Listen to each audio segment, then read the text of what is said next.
Welcome to the Outer Realm with Michelle Desrochers and Amelia Pisano. Airing live on the United Public Radio Network, 105.3 FM in New Orleans.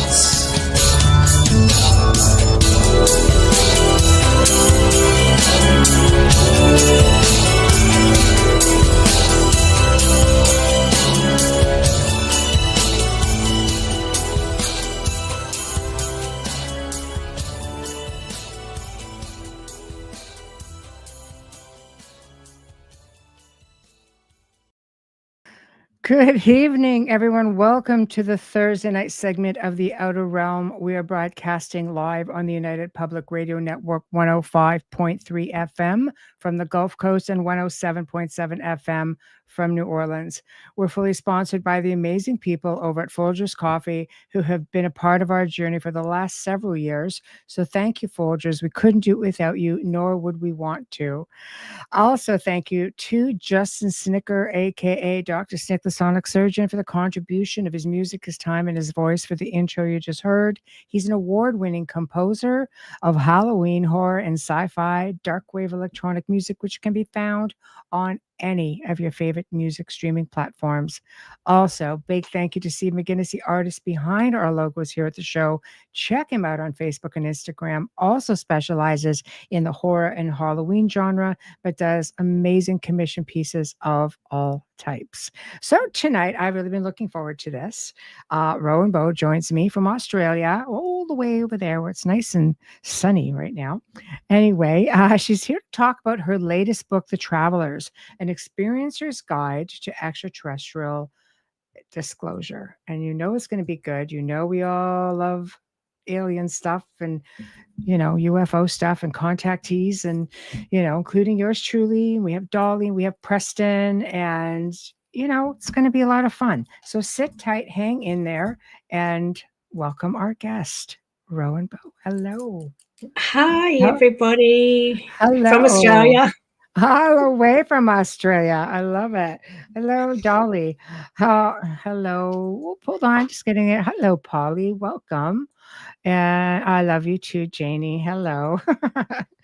Oh boy. Hi, Mark. Hi, Mark. How are you? All the way from England. You're a champ because it's like 2 a.m. for you. So I'm always amazed when I see him in here. Hello, Holly. So welcome. My goodness. Welcome to the Outer Realm. It's so nice. Hi, everybody from all around the world. Yes. Yeah. I know Polly and Dolly, and then there's a Holly. And then Holly. Does it make you want to just break out in some kind of a little tune, So I'm gonna put up a copy of your book here. Here we are. The Travelers, an Experiencer's Guide to Extraterrestrial Disclosure. And this is your accounts, your true accounts? That's correct, yes. So it's actually broken into 3 parts, the book. So the first part is everything that I've experienced. So I've had 40 years of experience with 3 different alien beings, starting from when I was 8 up until only a couple of years ago. And I still have psychic contact with them.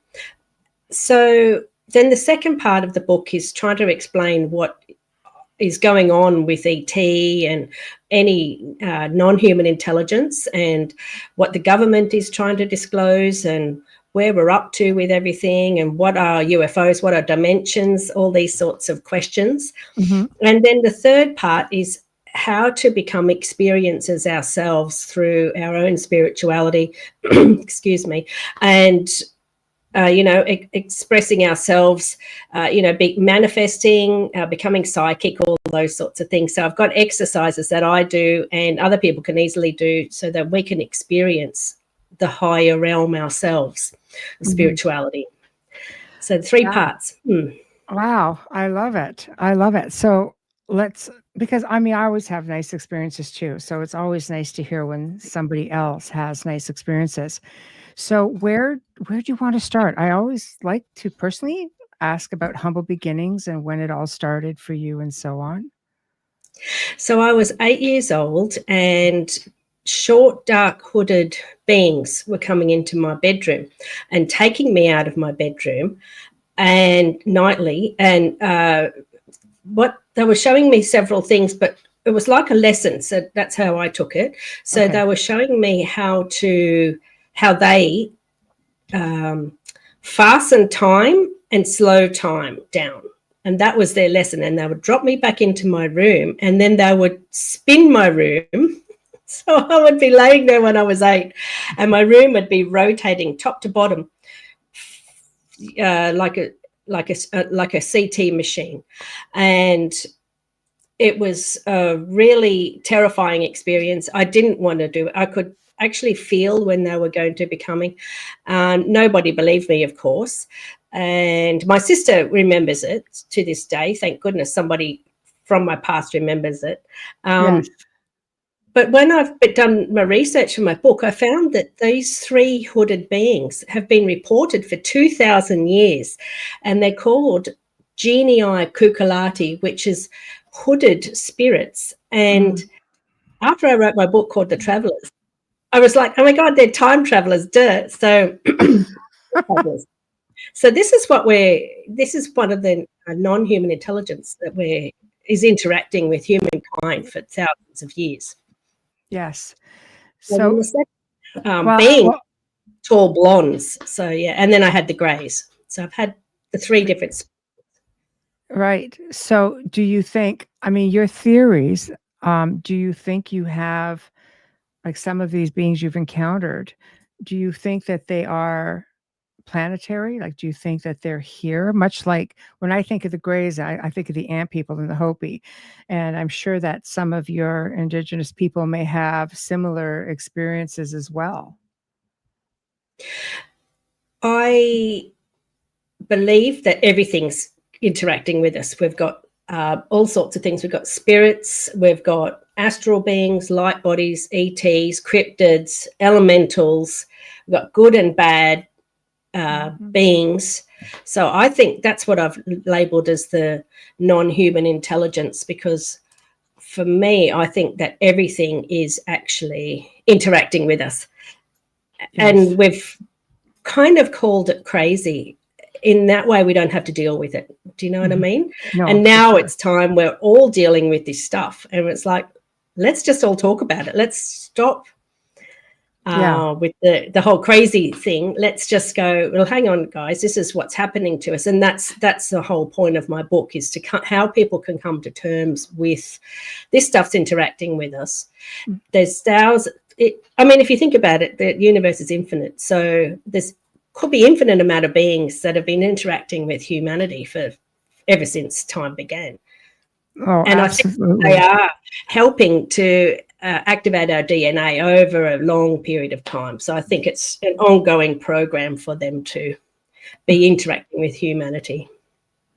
Well, I mean, our ancestors seem to have it together. They didn't seem to have the fears that, of course, I mean, we're in a fear-based, society for the most part, but they seem to have an understanding and very good relations for the most part. I mean, they emulated the things that they saw, or the things that they respected, or that meant something to them. And you see that in ancient monuments and drawings and all of these petroglyphs that are pretty much everywhere,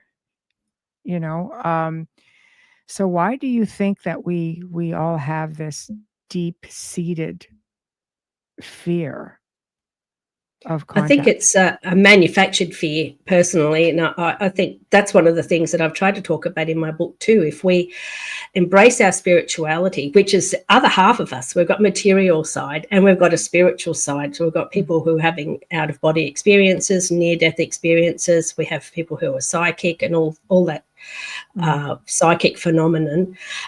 So I think that it's time for us to actually sort of reclaim that within ourselves, and then we can look at what's really going on. This fear is stopping people from talking about it. If people stop talking about it, then they can't come together and discuss this stuff. So it's now we're at a point where we can drop the fear, and we can all just talk about it. And, you know, we've all got a piece of the puzzle. And I think that's the most important thing, is all of us drop our pieces into the puzzle and we can see this big picture. And I think in the end, the whole thing is that what we're dealing with is the universe. The universe is actually amazing. The universe is so magical. The universe is spiritual. And that's what we are now discovering, I think. And that's what I'm hoping to help people to discover in my book as well. Just opening our eyes to everything. I think it's very important. I mean, you have 40 years of experiences. So who came first then for you, and how did that, did that continue on for you? And did you find similarities with respect to why they were contacting you? I wish that I would know how and why they're contacting me. I think they're interdimensional. I think they use the dimensions. I think extraterrestrials use dimensions to get here, and I've actually called that out in my book too. So I've got a whole chapter on dimensions. What are dimensions? How do we access dimensions? Because we're actually interdimensional. Like, I mean, if the chakras extend up out of our body, that's interdimensional right there, isn't it?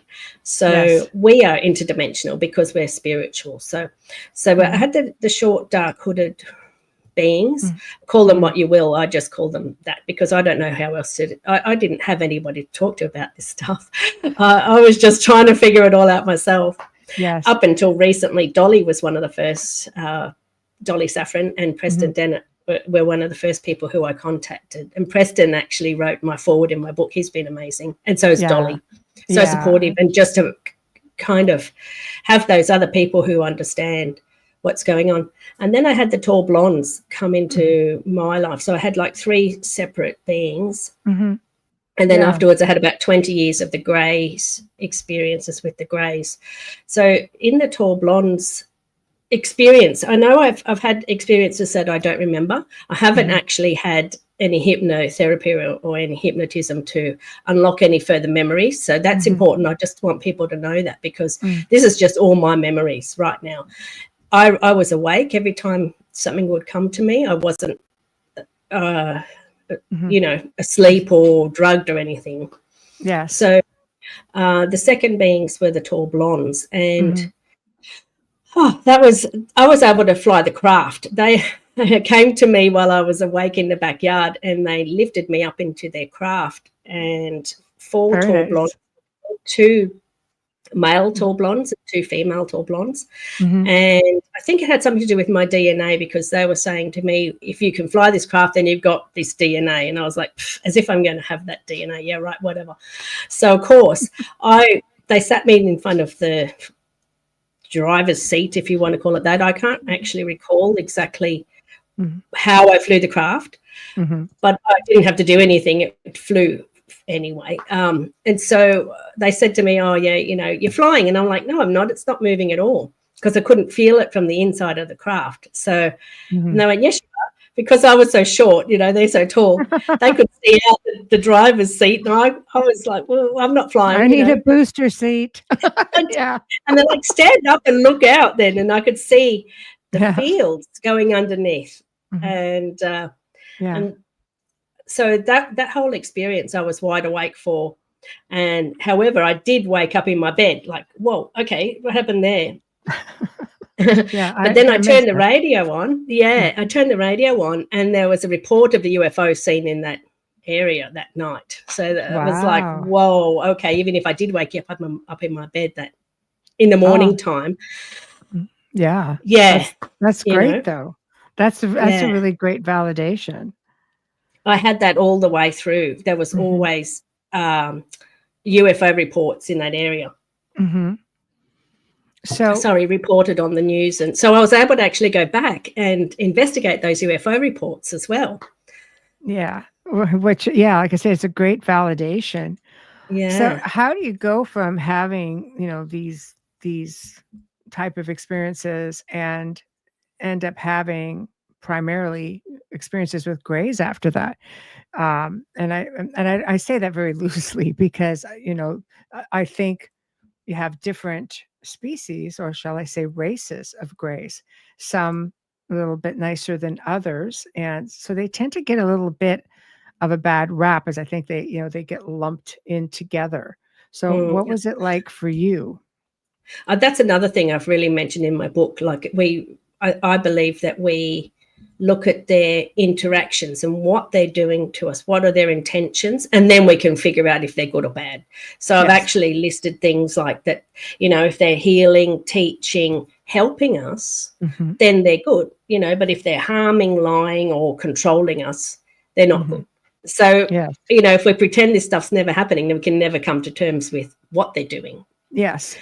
Yes. So, well, good people, bad people, same idea, right? Yeah, exactly. So we need to, come to terms that everything is interacting with us. Let's then look at what they're doing. But in my case, the grey lady in the black triangle, that's one whole section of the book. Yes. That went for 20 years. So in this case, I had 20 experiences once a year with this grey lady. But because it was so many experiences, a similar thing happened each time, and I've just lumped it all into one experience. So this is basically what would happen. In this case, I was taken from my bed somehow, but I would actually wake up and be awake. And so this is where I go into, this is the altered state, altered energies. So we are in an altered state when whether we're more receptive when we're in an altered state, or we're kind of somehow we're able to be accessed more easier when we're in this altered state. I think you're more relaxed, you're more open. Yeah. And this is an interdimensional thing too, I realize. So because it was a bit like meditation, when you get into that altered state, then you can access higher realities and higher information. So I would wake up and there'd be several other people in an area with me. So they would all be still in this altered state of semi-awake, semi-asleep, quiet thing. And I would wake up and nudge them like, hey, everyone. I'd accidentally wake them up. And I would be the one that woke up, though, and I would see the UFO above us, a triangle right up high in the sky. And I'd be like, oh, my God, everybody, I'm awake when I see this UFO. So I'd be nudging people going, hey, hitting them, pinching myself, going, yeah, I'm definitely awake. So I would definitely check I'm awake. I mean, you don't do this in a dream. Pinch yourself, that, yeah, be like, yes, am I awake? Yes, am I awake? I felt that. Yeah. So then this UFO would coming from really high up, tearing down to us. Of course, everyone's going, screaming and so on. And I'd be like, don't worry, everybody, you'll be fine. It's nothing to worry about, They're kind, they're here, they're helping us. So then I would go up into the craft, and my experience wasn't one of these horrible ones where the people are laying on tables and all this dramatic stuff's happening to them, but that never happened to me, at least I don't remember. And so I would have this grey lady come to me, and I would be terrified, of course, because he's an alien, you don't just, this is not, oh, hi, I'm your best friend. This was really scary for me each time. But my lesson in this case was, so I had a flight lesson. They're the space travelers with the tall blondes. And now I'm getting an astral traveling lesson, see? Yes. So these are the travelers. So they're doing different traveling. I'll explain later why I call it the travelers and why I call them the travelers.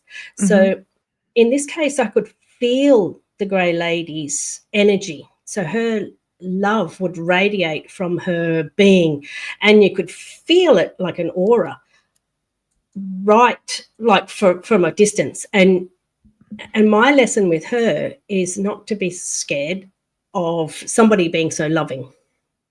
And to discover what universal love is. So I actually called it universal love decades ago, before I even knew anything about the universe, if you know what I mean. So I would find that I would have to go, well, if is she bad then, if she can project so much love and have so much love within her and be so benevolent? So that's my lesson. I had to actually... her and I would go face to face, probably a couple of feet away from each other, and she would kind of we would share mind space together. And she was able to say, well, now you're feeling this, you're judging that, you're thinking this. And she would go through, every time I made a judgment about her, I would have to then take responsibility for it. So that was my lesson, time and time. That's harsh. It was. And you think, oh, yeah, I this and that. Oh, you're pretty. She's like, I don't care about pretty. What are you focusing on my face for? You know what I mean? It was very, yeah. Wow, it's like being chastised. Like it wasn't. It was like sharing yeah. this consciousness pulled together, and her to just be able to. So we were sharing thoughts together. Yes. And I could hear her, and she could hear me, and it was like that's the only way I can explain it. Like a pool where we're sharing this space together, which is amazing. So this is why I say this is spiritual, because this love is spiritual. What she was doing is like a cosmic universal love, just projecting this amazing presence. So can that be bad? So this is what I'm saying about intentions. What are their intentions? They're not here to harm us if they're doing that. I think. No, yeah. Well, I personally, much like yourself, to the best of my knowledge, have not had any bad experiences. In fact, I have found them to be very respectful. If I don't feel like company, or I don't feel like going anywhere, I mean, I've seen myself say, no, I'm not really feeling it, or wait till I'm asleep because I'm too tired and I just don't feel like it, but I'm sure I'll be fine when I go over there. And then I come back, like when I come back, I know I've been, because I am so exhausted because I feel like I've been up, and oh yeah, but I feel like that I've come back with something. It's just always, you feel just so much lighter, I find, once you've been with them. So you've had face-to-face experiences as well? Sometimes when I'm awake. Yeah, I've had one of those. I was kind of like, oh, hello. And really that was my fear speaking at that time, because I just rolled over. I was kind of like, nope. I just rolled over. Nope, not doing it. And I realized that was just me. And I kind of peeked back because I was wide awake, and he or she was gone, and it was just like, then I get mad at myself, because I'm like, oh, you're just being so ridiculous, because there was nothing to be fearful about. The energy felt really nice, and but whenever they were around, we felt them around quite a bit, and then I just became very, very relaxed with it after that, and it's just, that's it, so it was good. But I like when you say it. I do think, obviously love is the universal language, and I think at that point, especially when you're feeling that energy, it does seem to be the general consensus and the general message. Yeah, for sure. And I think that's why she spent so much time with me, really just pulling out these fears, these judgments, this worries and everything.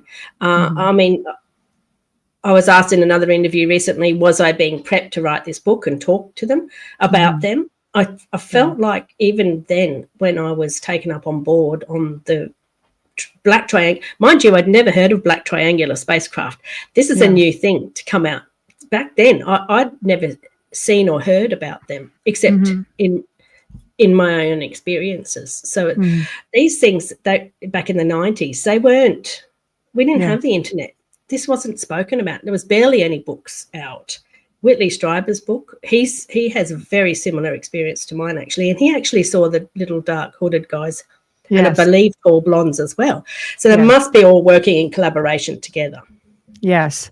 He was terrified of them at first, just trying to figure it out. Hello, Constance. So, but I do think if you can get over the fear of it, then that opens the door for all of this incredible interaction.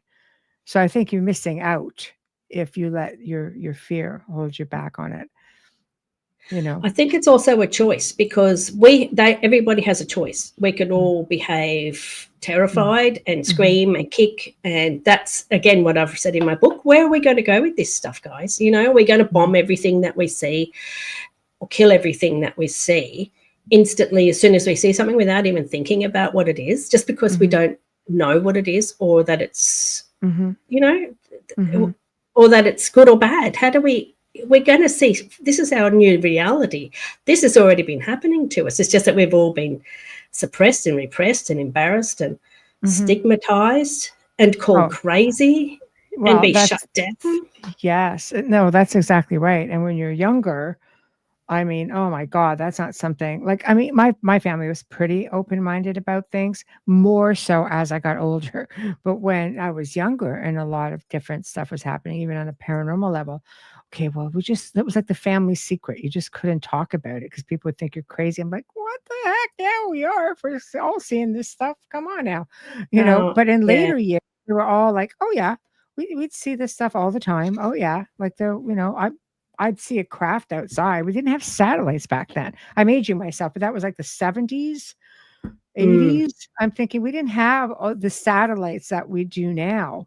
So when you saw something flinging across the sky that didn't make a sound, you're kind of like, yeah, you know, and I didn't live in the city. I lived way off in a beautiful valley and a lake and mountains. And so you saw all kinds of things, you know, so it's just, I don't know. I think that you're sort of missing out, but I would have loved to have had somebody to really talk to about that at the time. I think it could evolve you a little faster as to, you know, how to react, how to behave, you know? Yeah, exactly. I didn't have anybody whatsoever. And paranormal things were happening to me as well. I was having out of bodies, and I was having chakra stuff, and I was having past life things. So I'd be like, did I just go back in time? You know, because the whole world changed around me, and I was a different person. And like in this case, I the whole walls changed into timber. And I'm looking around, and I looked down at myself, and I had long black hair, and I was in my 40s, whereas in this life I was only in my 20s. So I could feel, and I was like, this is the year 500. Where am I? You know? Yeah. And then I came back, and I was like, whoa, we got plumbing. Wow, God. Yeah.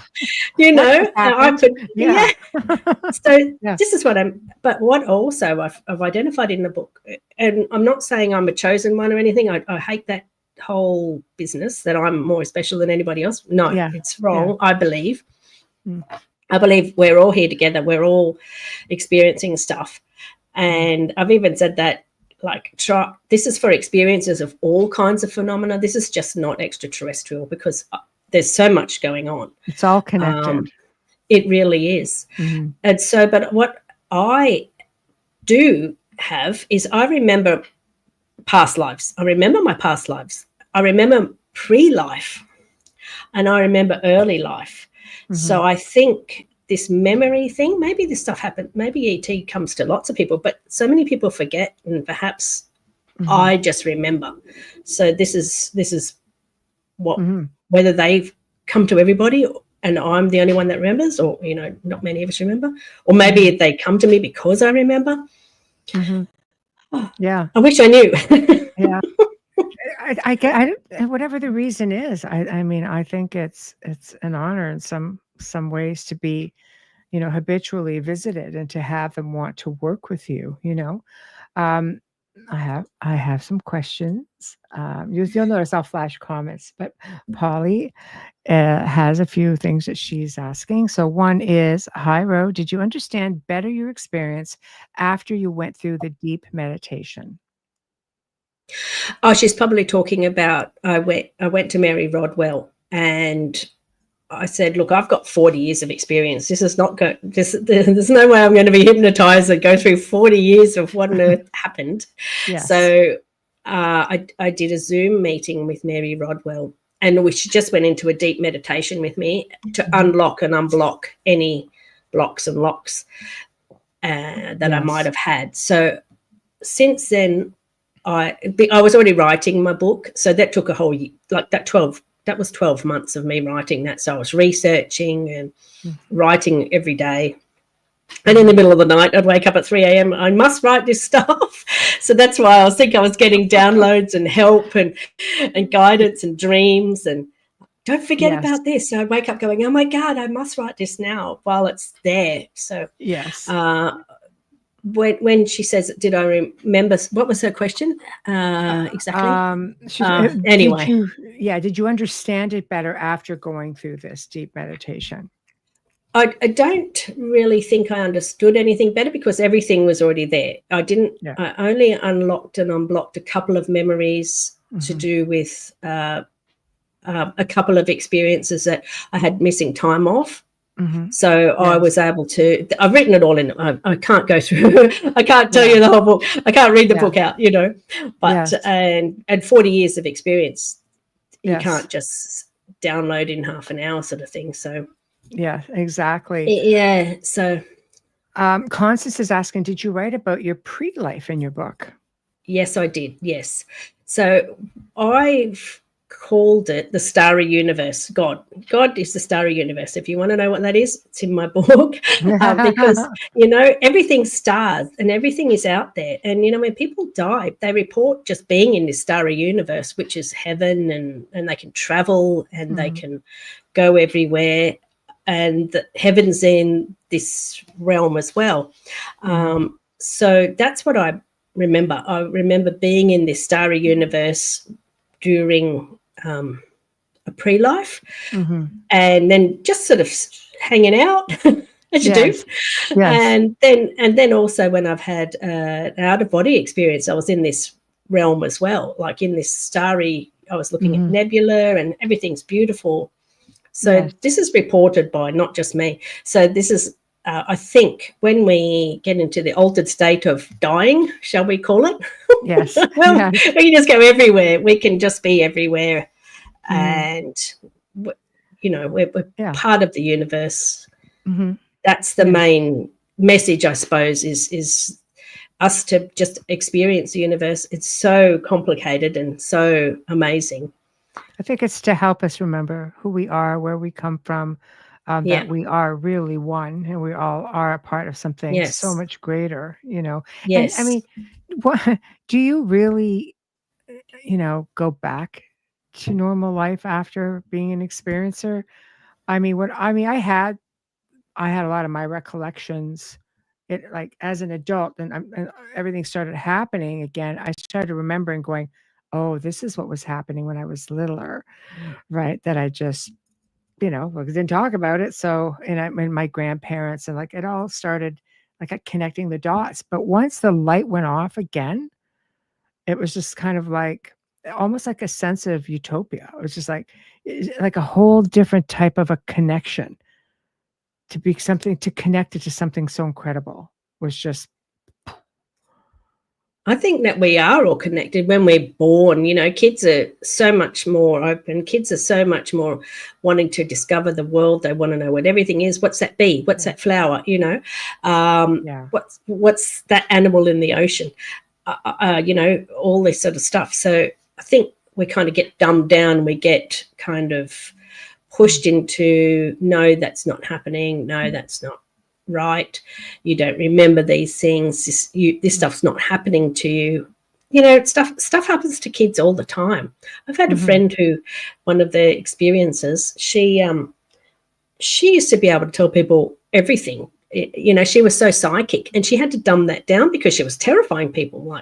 Especially when she predicted somebody's death, and they were like, "Whoa, okay, that's enough. Don't know more." Boundaries. Yes. So I think tough. I think we're all psychic. We're all this is the whole point, isn't it?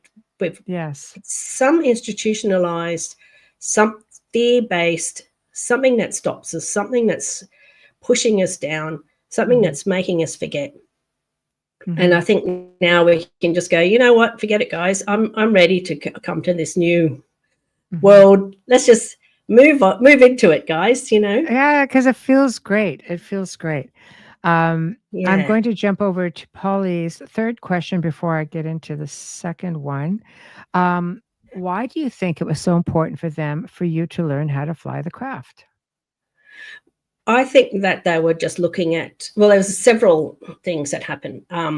Number one, I was given an implant at that time. I've got, yeah. So that was the scary part. Number two, what choice will I make when I see these beings from another planet or wherever they're from? Yeah. Was I going to just scream and kick and shout and hurt them, or was I going to be, I'm going to say the word ambassador, because I was an welcome to planet Earth, hi guys, you've never been here before, have you? This is what was going through my mind. I'm like, greetings, hi, welcome to planet Earth, this is what you'll find here. Here's your flyer. So, move along. And then of course then they were like, well, do you have this DNA? And at that point I was only 19, so I didn't know anything about anything. The only movies that had ever come out that I knew of were ET, the Extraterrestrial, and Close Encounters of the Third Kind, and maybe V. Remember V was on? Oh then? God, yes. That was scary, and that was our induction. That was all we had. Yeah. And of course, true. Whitley Strieber's communion book, that was scary. Everyone had that on the bookshelf, and the Face of Mars. We had all those things. Yes. So then the other thing I think that why they got me to fly the craft was to take me somewhere rather, and maybe distract me. So I think that all those sorts of things were, and to bond to me too, because that was a really scary experience. And remember I said that there was a UFO seen at the next, like reported the next morning when I woke up. And actually that whole next day I was just looking around for them. Oh, where are these guys? They said they'll see me again, I know, why would I do that if it was a dream? Of course it wasn't a dream. So yes. And I'd never heard of tall blondes either, or Venusians, or whatever you want to call it. So this is just all these links later on. But so what actually happened, that UFO on the radio wasn't the same kind that I actually was in. It was a different UFO. It was a cylindrical, large green craft. So that was reported on the radio. Well, significantly, when I was in Africa a few years later, that was seen twice directly above me. Africa, there's, so it's following you. It was following me. It was there like a week apart in two separate occasions.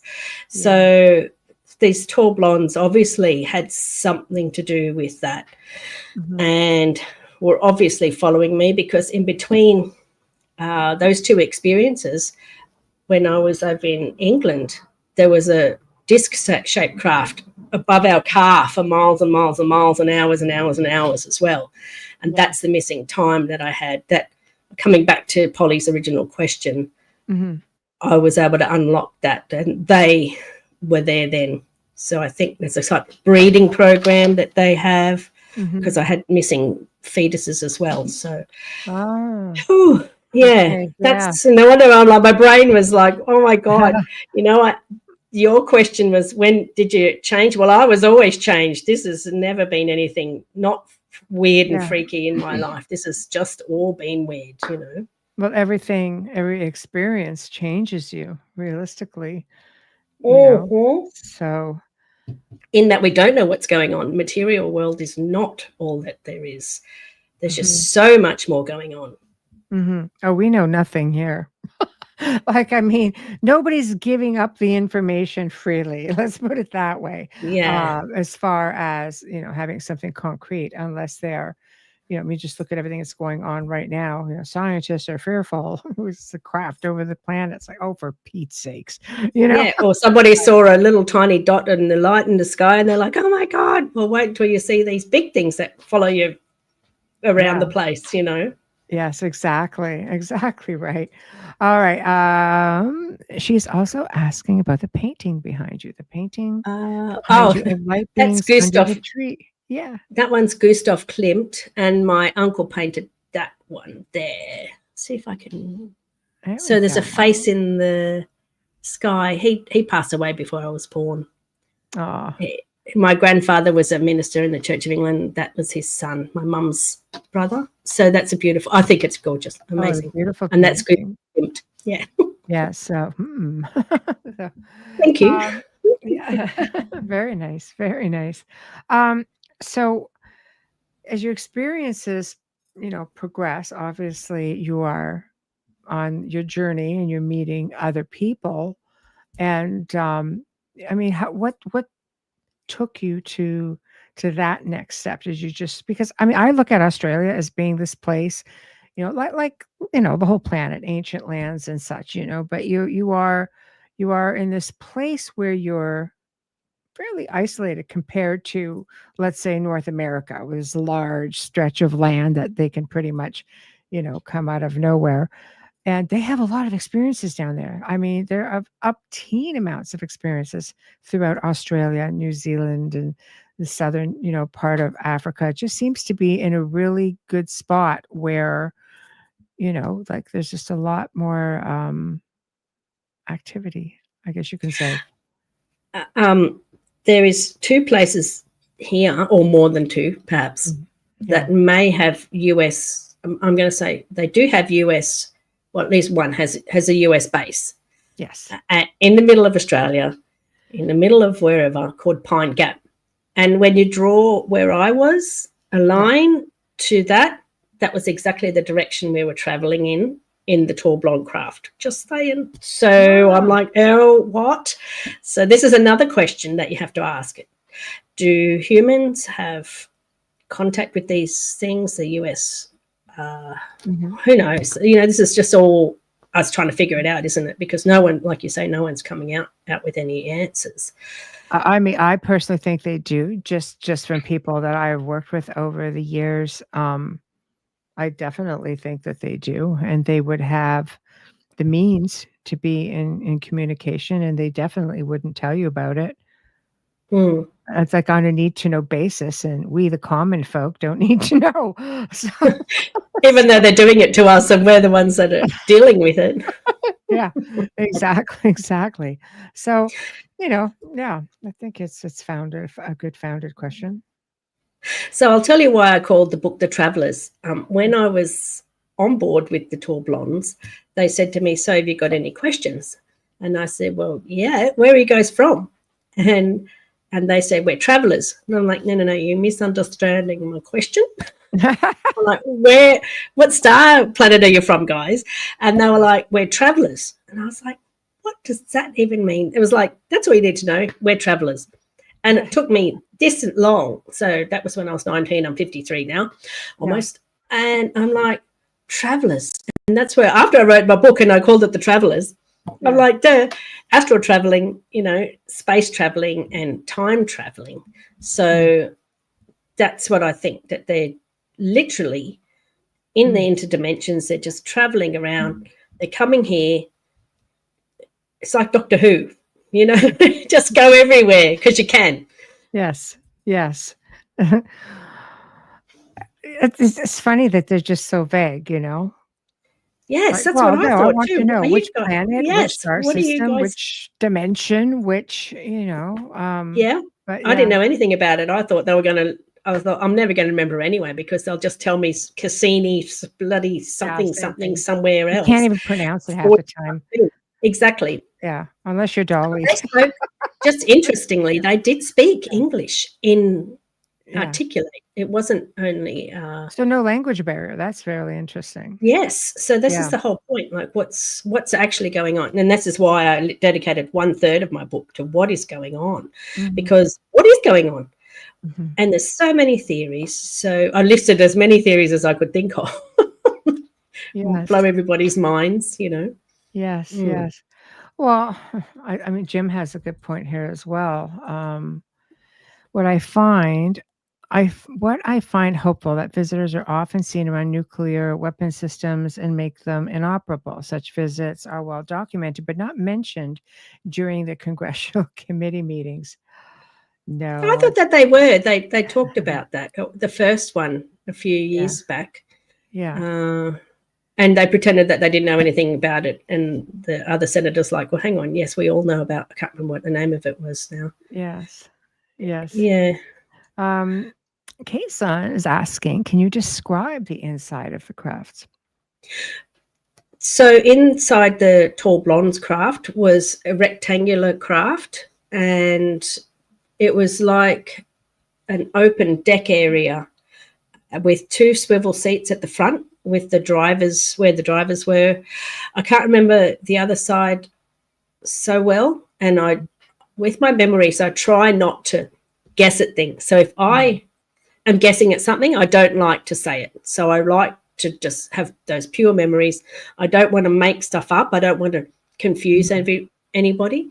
Mm-hmm. So, and then in the Black Triangle spacecraft, so we went into space because I was able to see nebulae and planets and whatever else through this viewing dome.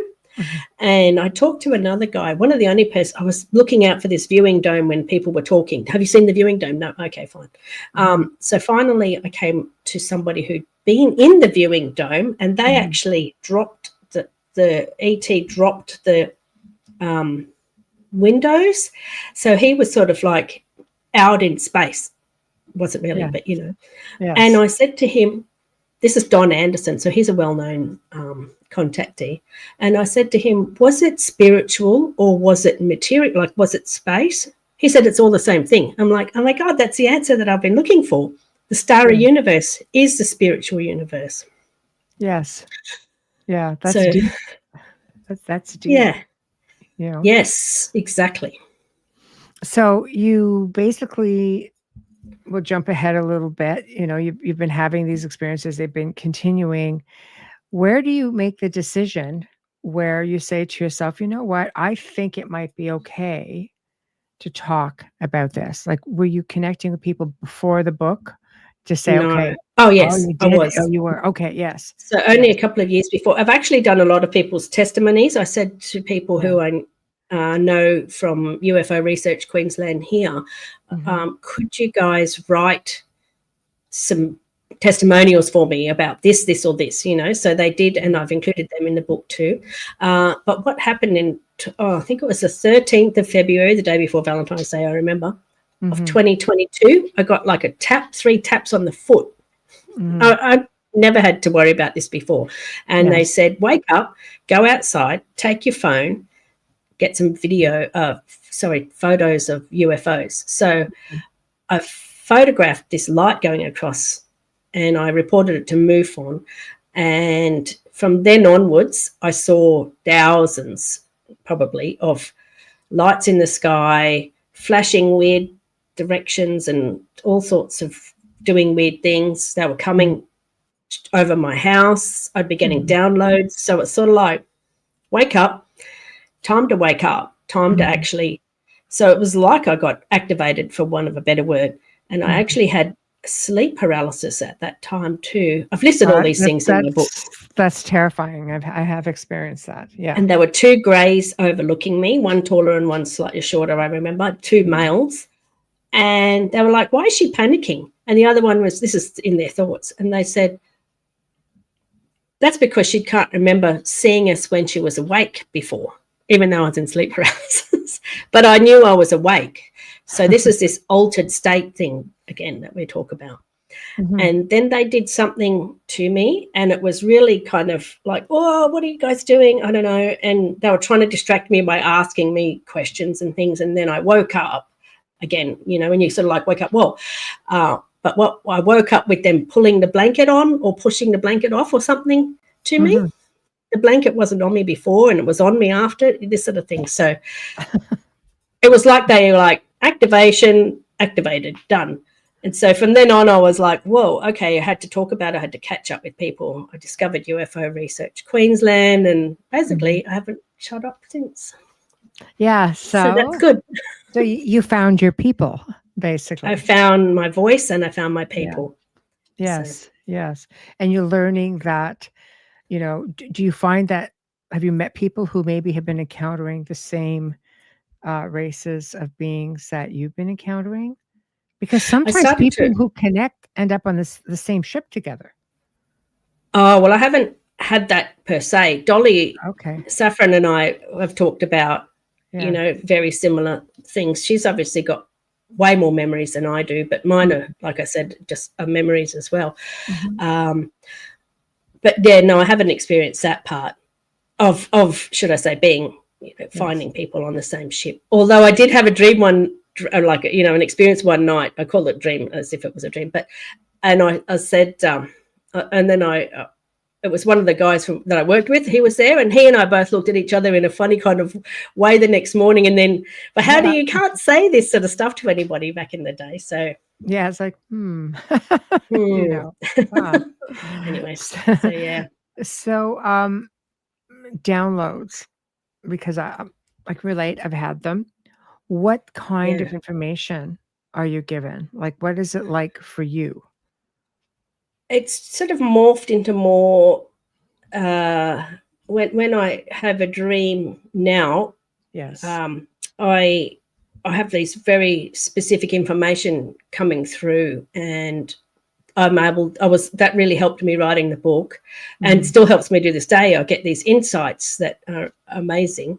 But when I was having downloads after that time with the two greys in the sleep paralysis, I was able to ask them questions. So it's like I had something there teaching me, but I had to ask the question first. So I said, what are the orbs? And they came back with the word plasma. And I was like, plasma? What the hell's plasma? So I had to Google that. Another one was how do I tell if they're good or bad? And they said by intentions. So that's where I got the knowledge then to go, of course, it's their intentions that will help us to understand if something's good or bad. And another one was what is time? And that whole one went all night, this massive thing. And I was like, my brain just like a movie going on. Yeah. And all I remember was it's like kind of like a whirlpool that we can they can drop between timelines because it's not like a linear thing. It's like a ball of wool. So the timelines are all whirling together at any one time, so they can just drop. That was in my another download. Yes. Dolly says, yes, that you've had similar experiences, and one day you will remember them all. So I will probably eventually do hypnotherapy or hypnosis to glean more memories. I do have a lot of my own memories anyway, so I sort of think, is there something going to be traumatic? I don't really know whether I've got the energy to go through, because everything's been traumatic, in fact, until you kind of come to the whole big picture at age 53. Before that, everything is confusing. I've said in my book, experiences are a mixture between terror, something terrifying, something wondrous, and something so confusing. So it's your brain's always on overdrive trying to understand everything. I could see that. Yeah. I could see that. I mean, terrifying, I think, is just because the fear of the unknown, not knowing for sure. Yes, I've been definitely asked the same question. I don't have an interest in doing it, but I'm also a believer for myself that I will retain what I'm meant to, and I will remember things when I'm supposed to. Because I find a lot of things will come on their own, and I've just had, I've interviewed so many people, through the decades, and it's like some people have said, best thing I ever did, and then it's like a 50-50. Some people it's kind of like, no, I wish I hadn't done it, because it's like once the door is open, you can't close it. And I think people just like to have that option. Yeah, for me, I'm like, oh, gosh, how much can fit in there? Yeah, right. I'm like, well, there's so much in there anyway with trying to figure out the whole universe, really, is what it is. Which it's so massive. And that's, I believe, the end of the whole point of this contact is for us to be sparked into the question and the seeking of what is going on in the universe. I don't think that ever stops. I think we'll probably die, go back another million more lives and still be questioning things, so it's always going to be a bit of a mystery, because it's just so fantastically amazing. Do you, is this, like for me, it's a generational thing. Have you like contacted like family members or people close to you to see like, hey, has this ever happened to you? Or am I the only one from what they can recall? Did you ever ask? I have done both those things. I have asked, and Yeah. no, nobody remembers. My son had 3 experiences in a year where he's like, Mum, I woke up naked, or Mum, I woke up, Mum, all my clothes were upside down and inside out. And I'm like, oh my God. And when he watched the movie ET, and how when we watched it, it was like, wow, that was so amazing. I really wanted my kids to watch it. Well, he couldn't get through it, and he had to sleep with the light on from then onwards. So it didn't even occur to me that he was perhaps an experiencer. But yes. I did see a psychic called Andrew Radzowicz. He's from New York, so he's got that New York accent. Yes. He's amazing, and he actually was very good. And he said, yes, it is a generational thing in my family because we've got psychic traits, is what he said. And he said loads of other things too that made me believe that last thing that was must be part of our family traits. So. Yeah, so I that's why I think that this is an ongoing program. This isn't just like a DNA switch that they might have done 300,000 years ago. I think this is a ongoing familial worldwide project. Yes. Yeah, that's how it was. I asked a lot of questions before my mother passed. It says, I need answers, and I realized it was on both sides of my family. But again, the right lineage, the right blood type, so like, okay, that's interesting. What are your thoughts on the CE5? I've mentioned this in my book as well, because I was like, well, what are these guys just hanging around up there waiting to just go, surprise, here we are? Yes. Do they have that? Like, is this what this dimension thing is? Because people can see things in the infrared with their infrared cameras and glasses and whatever. And so does that mean that they're always there, that they can just go, oh, yeah, I'll phase in and out at any time? Yes, perhaps, because sometimes you get those flashes and you get all sorts of weird things when you're kind of calling out for them. So they must be just hanging out in another dimension, sort of slightly out of our visual range of sight. Yes. So hit and miss. Some people are all about it. Other people don't trust it. There are people out there charging crazy amounts of money to bring people out, to certain locations to do it. And I think contactees, it's always been telepathic for me, just saying, okay, hey, I wouldn't go out and and have the experience. But I guess for those who may be nervous about it, maybe safety in numbers or being around like-minded individuals, doing it with other people who are there for the same reason, maybe offers a degree of to them safety, or, feeling that they won't be made fun of, that kind of thing. But I think also that there's so much going on out there. Like, we've got spiritual stuff, we've got orbs, we've got technical devices, we've got UFOs, we've got other phenomenon.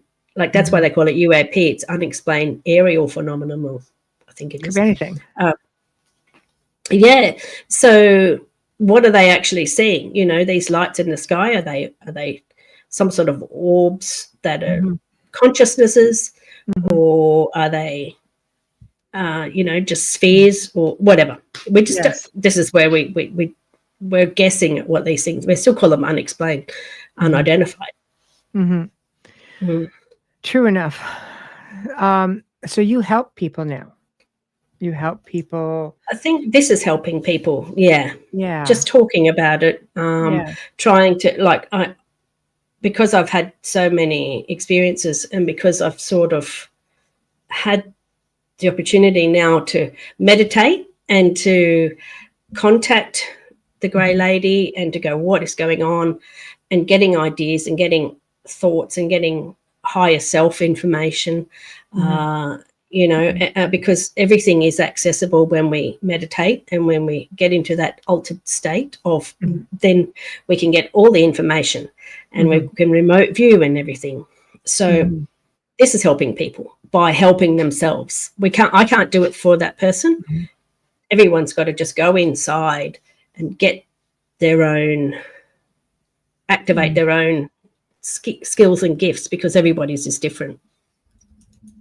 I do agree with you. And I also think that it's different for everyone because of the fact that I think the message may be similar, but some of us may have jobs, for example. You know, we've got jobs to do. You know, I know that I certainly do. I'm forever doing it. But, you know, I feel that, you know, connecting to consciousness, connecting and making people realize that this is very much a spiritual thing. I find there are some, I don't want to generalize, but people have a difficulty being in a world where it's very fear-based, you know, for the most part. We're pretty much at that point right now. And it's hard to say to somebody going through a difficult time, look, you know, tap into your consciousness, tap into your higher self. That the picture is much bigger than just contact. Absolutely, I agree. And yes, we are in a fearful time. Whatever it is this going to be fear-based information, fear-based media, fear-based wars? What is going on there? And those fear-based things are this non-good for us, shall we say? Not healing, not teaching, not helping side of the world. And so if we put that framework of what's their intentions, the people who are doing that to us are not good for us, are they? So what is good for us? So we can choose then either that way or that way, because you know what? We are powerful within ourselves. And if all this fear media and frequency is going around us, it's like a big black hole, isn't it? But if we all activate our lights, all the light can come on. I know this sounds sort of airy-fairy, but I really believe it, because that frequency can come in of the universe and our higher selves then. Yes, absolutely. I think when people are, hold on, very telling if ET makes children upset. Yeah, that's a tough one. That is a tough one. But yet we're all children. We were all children once, though, you know. Yeah. Well, there's a lot of reports of children really, you know, they'll call them their like big-eyed friends, or like they're very connected from very early on. My earliest recollection, I was 7, and I knew it had already been happening because my mother had said to me like that I was forever just always staring at the night sky. I would go and sit outside, and I still do it to this day. Like I just love being outside at the most ridiculous hours. I just love to watch everything that's going on. And that's how back then I was calling them. And she goes, I never knew what the heck you were doing. And my grandfather, her father, was the same way. He had a telescope, and he would just sit there for hours and just watch. I'd be just like, this is crazy. So, I mean, I think, you know, like, I don't think you would do things like that if you were scared. It comes back to us all just being here together. I think we're all spiritual beings. We all come here for a reason. Some people play different roles. Some people are more spiritual. Some people remember things like I do. Maybe you remember stuff. Yeah. Other people are just stuck in the system of fear, and they watch all the movies, and they conditioning, they play all the games. And I don't think anybody can change everybody else, but we can only change ourselves. So that's why we have to work on ourselves, and that's why it's so important to take that time to work on ourselves and figure out how amazing we are, because one day we are going to pass over and we will be awake, and we'll go, well, what was that all about? I've wasted a whole another life just stuck in something that made no sense and isn't real, frankly. Yeah, you just come back and do it all over again. Yeah, if you want to or not, Yeah, hopefully. yeah. I don't know. I think that, it's a form of evolution Yeah, to be able to, I mean, I work, with a lot with collective consciousness and energy work and things like that. It's just, I find it very easy to tap into it. And I don't think people realize how easy it is to tap into it, how easy it exactly. is to put it out there, even telepathically. I think we're all on this, having this human experience, and we tend to forget these incredible things that we can do, and that, Exactly. that they're never very far away.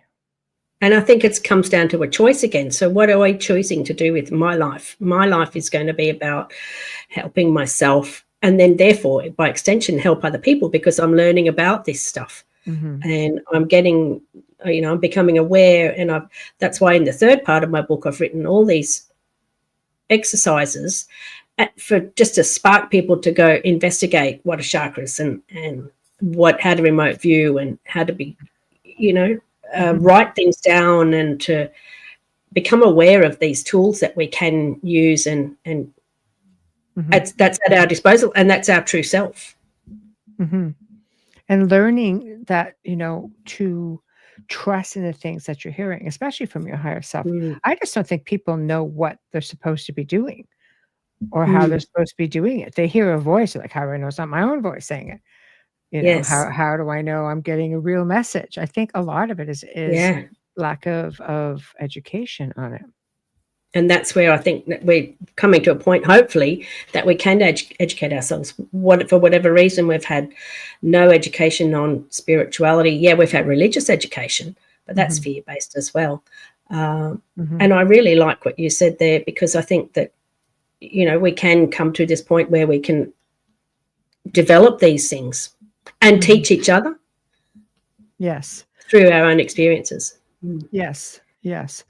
I think just even by, providing, places for people to go, like these conferences, I think are great. It's a great place to hear folks talk about their own experiences and how they dealt with it. And, when you go and you speak, people will come up to you. I always found whenever I would speak at events, it was a matter of, you'd always got the ones that were afraid to say anything publicly. They would just pull you aside, and confide, their experiences to you, which I find so incredibly humbling, that somebody wants to entrust that information to you, just to get your insight, to be educated.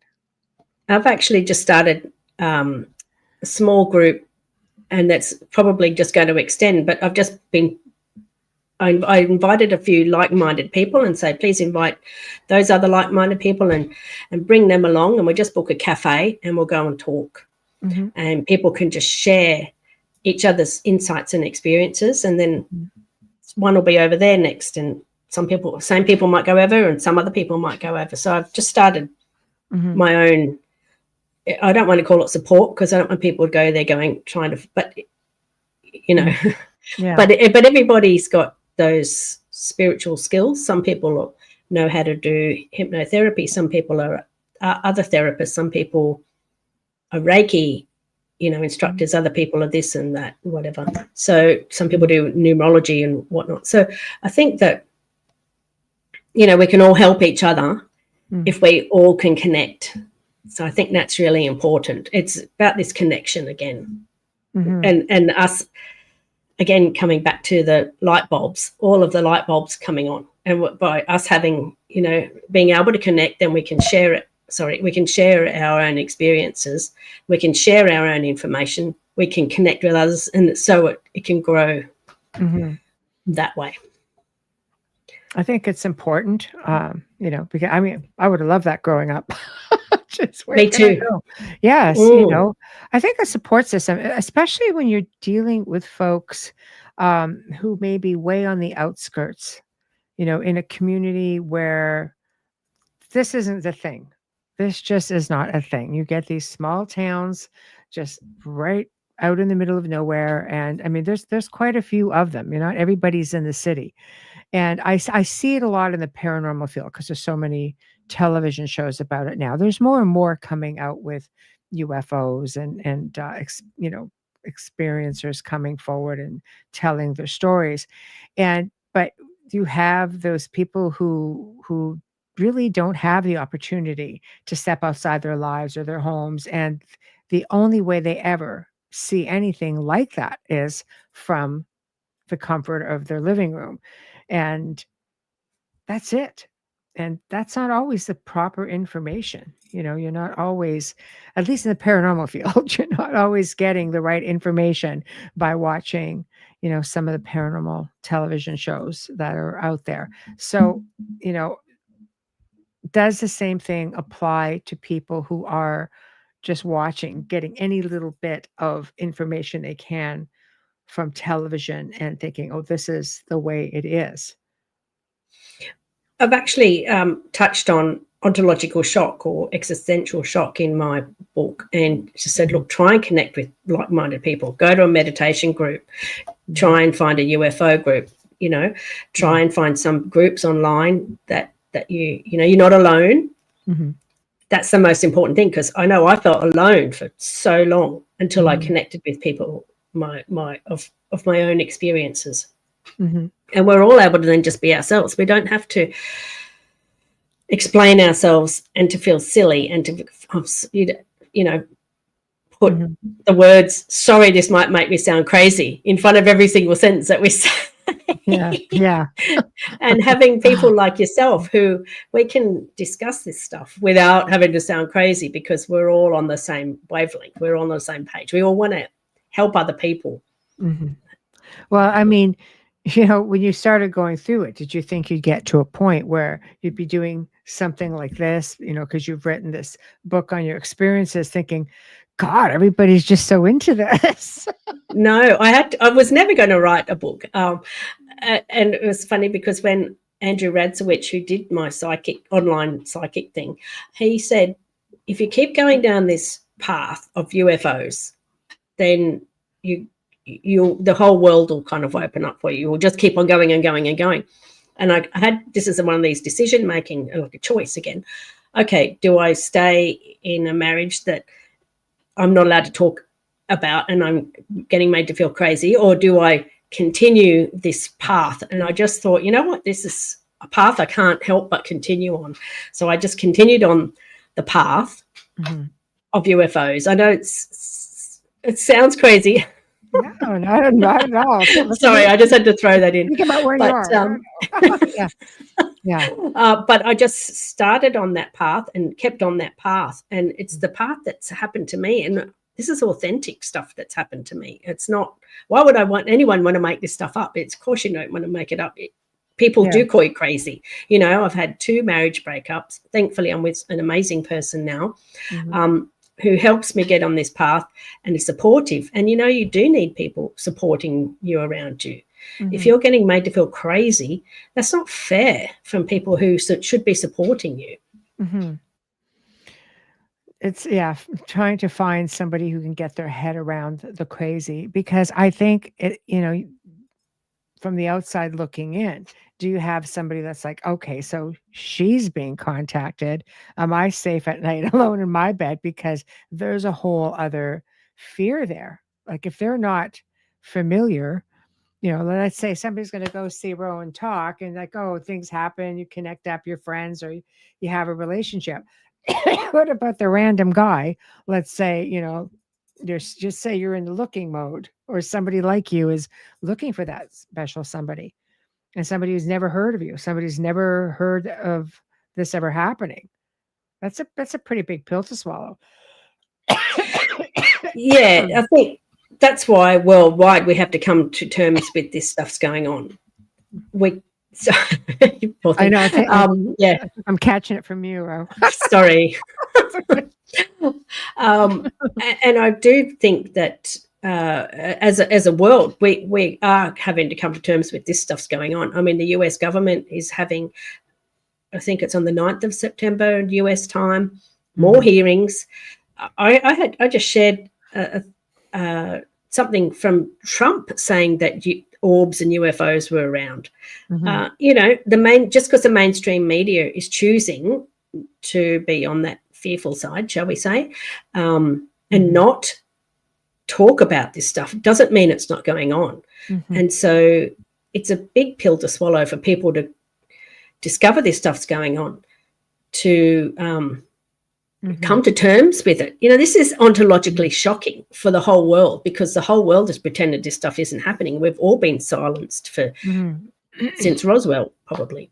Oh, I think a lot of things changed with Roswell. I mean, so this is going to be a big effect on the world once people realize en masse that this stuff is happening. And that's what prompted me to write this book, An Experiencer's Guide to Extraterrestrial Disclosure, because I am an experiencer. I've had to deal with it. How do we as a world deal with this stuff? So this is a big... I didn't come up with... by the way, I didn't actually invent that. I invented the Travellers, but that Experiencer's Guide to Extraterrestrial Disclosure, I woke up one night and went, that's it, that's my subtitle. And so it was like one of the epiphanies that didn't come from me. It was like, this is what you have to do, wallop. So I got it in a download, so to speak. So yes, I think it works. I you know, for years I research and I research and I research, and there are countries throughout the world who have always disclosed, you know, like they're not weird about giving out information. Yeah, like you didn't have to be afraid to report something. You know, I think France was, for a long time, they had an organization within their government where you can go and say, okay, well, this was reported, and they would put it out there. This was reported in this area. You know, but there were countries like that.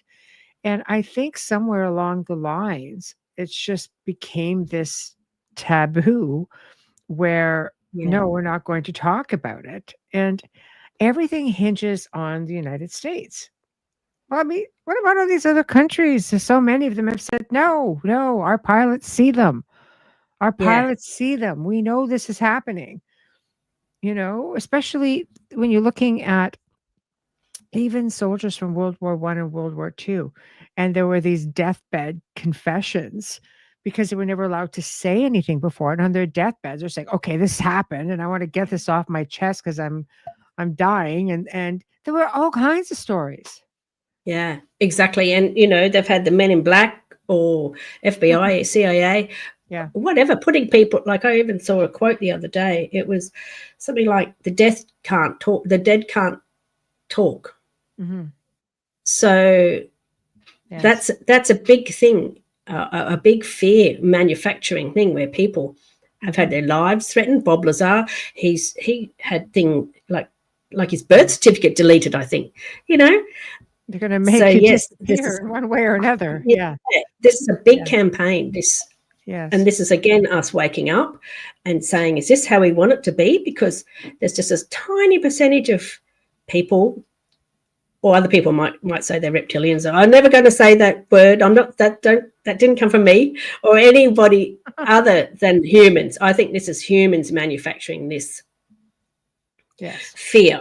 I think it's a control thing. I think if nobody talks, we're all being controlled, and we do not have to be that way. This is our choice. This is our world. We don't have to bomb it. We don't have to go to war. You know, this is not something 99% of us are choosing. This is a 1% of people choosing this for the rest of us, because then they keep us down, they keep us controlled, they keep us shut up, they keep, you know. So we are at a point in, I believe, in our world with timelines. We can choose this timeline or we can choose that timeline. And this is the time we have to choose. This is why it's so important for people to wake up themselves and to go, choice, guys. Which choice are we going to take? Are we going to be blindfolded and dragged down the road of destroying the world, or are we going to go the opposite way and save the world? That's a tough one. I mean, there's because I mean, I agree. I've been, for the most part, very open about my own experiences. You know, I don't tell everything. Obviously, some things are very personal, and I don't see myself writing a book. So I just feel like some things are very personal. And there's some things that I do, and I'm happy to share.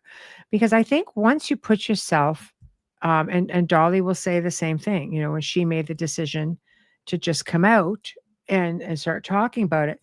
Once you get on the world stage in one form or another, people start to trust you, or they can relate, to your experiences, then they feel safe in coming out and pretty much exposing themselves as well. Yeah, That's a big one. I think if this is something that I think could happen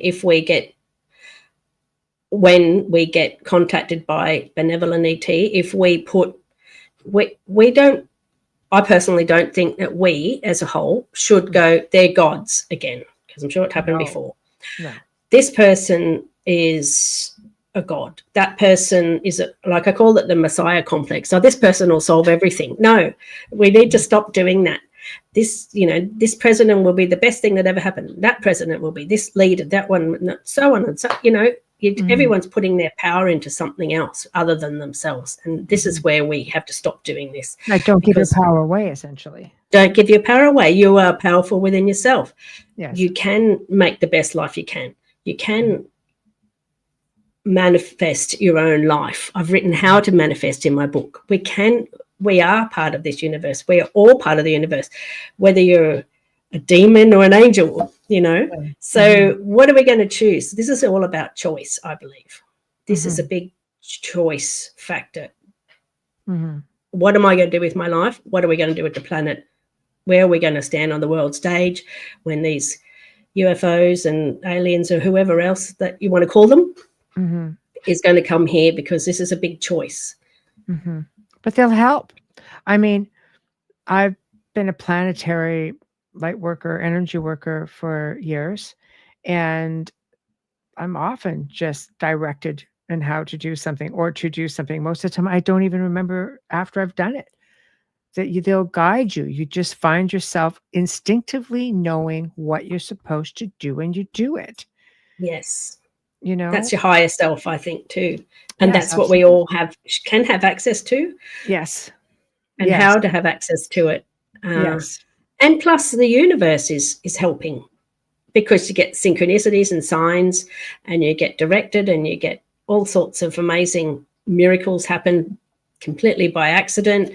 And you get, all of a sudden, you get directed down this path, find this book that you never thought you'd find. Somebody posts you a book that you never thought you'd read that helps you, these sorts of things. So I think it's a big mechanism that's all in place. So this is what it's all about, the universe, the starry universe.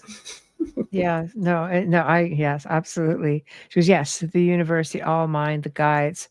Me says, are our higher selves on a craft or within? I think within, personally, right? That extends to a whole other world where Dolly will know about Talada. A consciousness. Are UFOs conscious? And Dolly explains it. She's been a big help to me with her book, as you know, Symmetry, where she says that the craft is embodied. So then, therefore, if you think about it, what I've thought about anyway, is if people can astral travel, then those crafts can astral travel. Then you come back to the word, the travelers again. So they're astral traveling wherever they want to go. Yes. That's why we can do this too. We can, once our science and our astral spiritual self connect, which is starting to happen now with quantum mechanics and these sorts of things. So we'll get there. Well, it's a way of hiding spirituality, with a little quantum stuff. Well, it's still scientific. Yeah. It's like, okay. And Einstein even was trying to find God too, I believe. Yeah. Einstein knew that there was something. That's the biggest question in the world, right? That's the question. What is God? The creator? Yes. And then I just call it the universe, because everything is the universe, and therefore everything's conscious, and then therefore everything's alive, and so on. Yes. So basically, the the importance, of disclosure is we're at that pinnacle right now where it needs to happen. Now is the time. And I'm sorry, guys, this is going to be scary. It's going to give you ontological shock. You're going to be shocked by what you hear. It's going to take a lot to come to terms with. People are going to be scared. People are going to need groups. People are going to, need those people who are a rock. Yes. Someone that they can talk to, somebody that they can. And so I think that, we can all help each other. That's what it's all about. So somebody who wants to explore being an experiencer or a contactee, or maybe somebody that needs to just a little jolt maybe into remembering, what do you recommend? Somebody says, Ro, I want to do this. I would recommend meditating. Yeah. I would recommend going within. I'd recommend contacting the source or your higher self or your guides, if you can. And I also would recommend being aware of what information is coming back at you. And I think because information is energy, so we can choose what we want to hear. If something's whispering, oh, everyone hates you and, you're terrible and no one likes you, that's not good for you. And then I know. And yet there could be something there telling you this stuff, because there's so much out there that it could be, the whole world could be full of beings that we just don't even see, So yes, this is the whole point of us waking up and becoming aware of our surroundings and becoming aware of what energy, what is coming at us and how we can deal with it. Yes. As Carrie says, sharing is so helpful to bring us all together in healthy conversations. Exactly. Yeah. Like what we're our experience. So being of people, I think of like mind is definitely helpful. And I say, read. Don't just, don't just, the shows are not all necessarily going to give you the proper information. Right. We can always learn more things. We can learn. There's so much to learn. I mean, we can just be like, I read all the time as well. I don't have time and energy to listen to every single podcast that comes out. But there's groups. There's lots. Yeah. Find your groups, find your people, find the ones you connect with people yourself. If you can't find a group, then start a group. That's what I say. Yes. You've got like festivals coming up. You've got things happening. So you want to talk about that? I just had a festival on the 8th to 10th of August. That's the only Australian UFO festival. Oh. But we do have groups. UFO Research Queensland, they have they're actually 70 years old next year. So other than MUFON, they're the world's largest research organisation. I think, it has been a little bit hidden behind closed doors, a bit private. Shh, don't tell anyone that we're catching up. But now I think just go and find your people, find your tribe, find people that. Someone in your area, Someone in your area.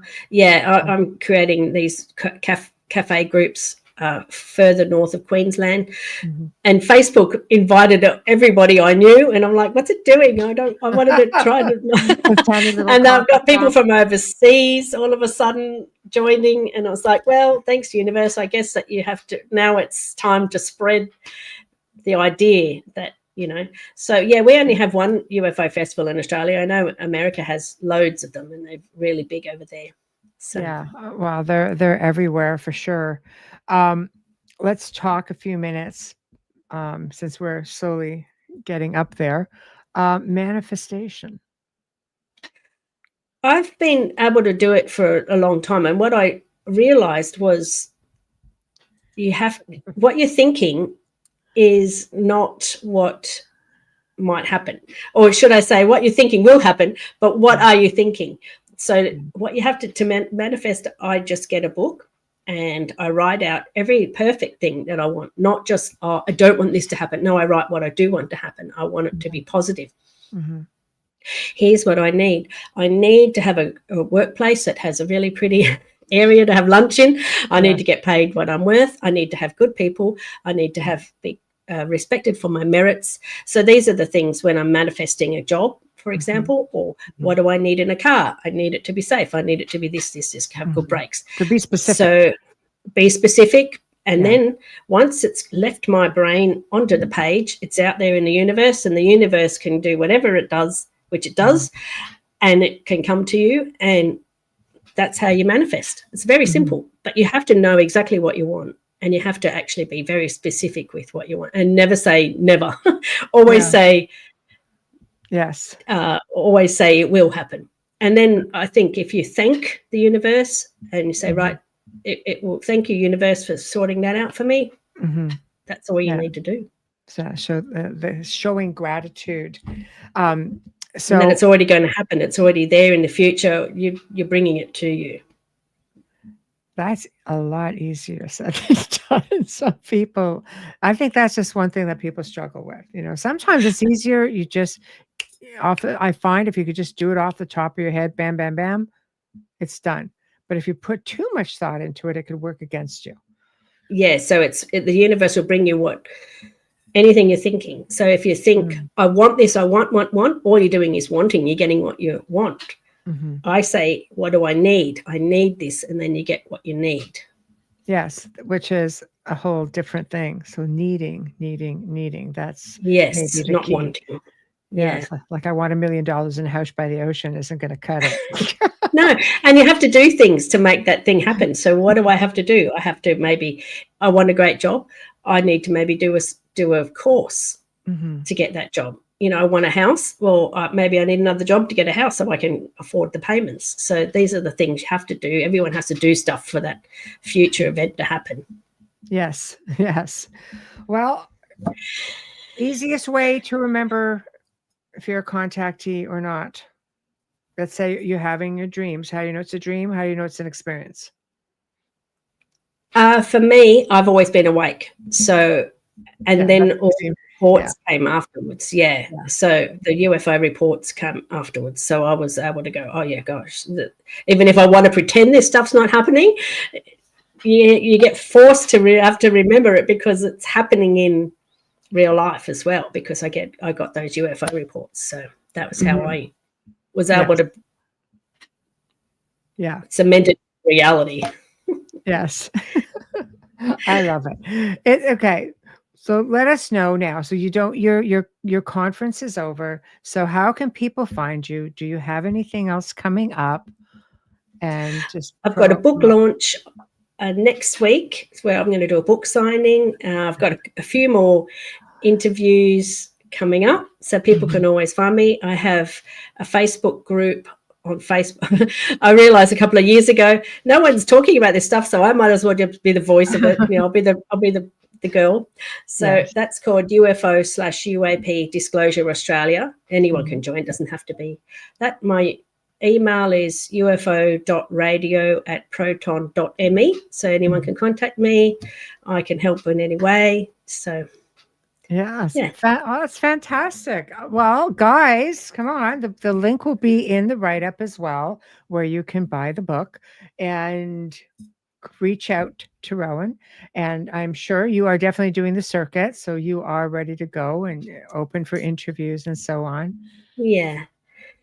And I'm happy to help in any way I can, even if it's just to put people in touch with another group, for example. I think everyone can sort out their own networks.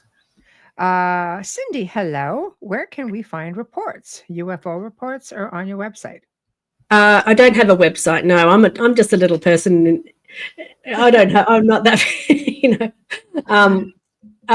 basically you can read all the reports that I think it's they used to have networks in Australia, UFO Research Queensland. They used to have UFO Research New South Wales, and so they are on. I've actually put them in my book as well. The ones that were similar to mine, and the websites that they were just another reason source. to get the book.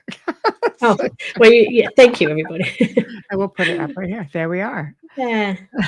So, all right, everyone. So, the Travelers and Experiencers Guide to Extraterrestrial Disclosure. And we've been sitting here on the Outer Realm, the United Public Radio Network 105.3 and 107.7 FM with Rowan Bo, talking about her experiences and a whole lot more. Everything is in the book. So, yeah, we got some little tidbits on that. And you have to want all the details. You're going to have to get the book. Now, is this just a hardcover through Amazon, or can people get it on Kindle?